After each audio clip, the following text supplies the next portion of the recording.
about the first or second morning after I was there, I went down and I checked the bulletin board to see where I go to work. My name wasn't on anything. Nothing. Not a thing. So the second day I go down, nothing again. I thought, well, I'm going to go for a walk. So I go for a walk around the base and everything. I walk into the gym. This was early in the morning, and they're having basketball practice for the base team. And I'm watching. I had formerly, I was playing for the base team there at Mountain Home Air Force Base. And so the guy that was coaching, I said, say, I just shipped in. Is it too late to show up for the team? Well, let's see, by then it was very early in December. He said, well, you know, guys get transferred in and out of here all the time, sure. So he said, well, come to practice a couple of days, we'll see how it goes. I said, fine. So the following morning, I had no place to go to work, so I went to basketball practice. So after a couple of days, he said, yeah, we'll keep you.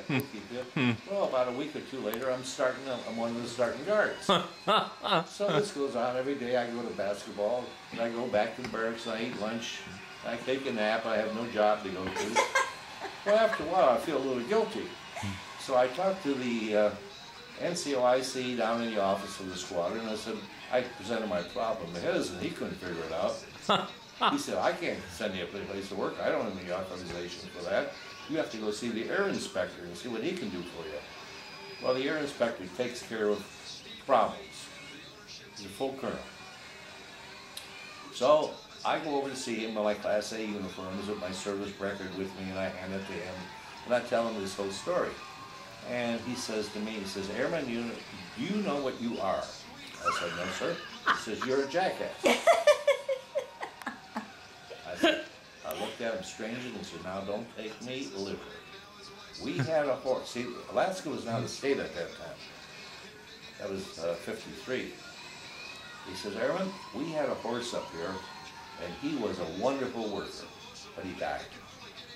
So we sent back to the States for another horse. And they looked all over the States and they couldn't find another horse. But one guy found a jackass. And he said, well, look, that's about the closest thing we have to a horse. So we're going to send a jackass up to Alaska. And he said, Airman, you are that jackass.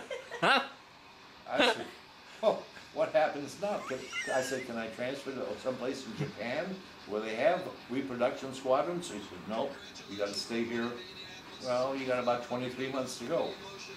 So he's a full colonel, and he looked at me, and he says, what do you want to do? I should have said I want to fly a jet, but I didn't.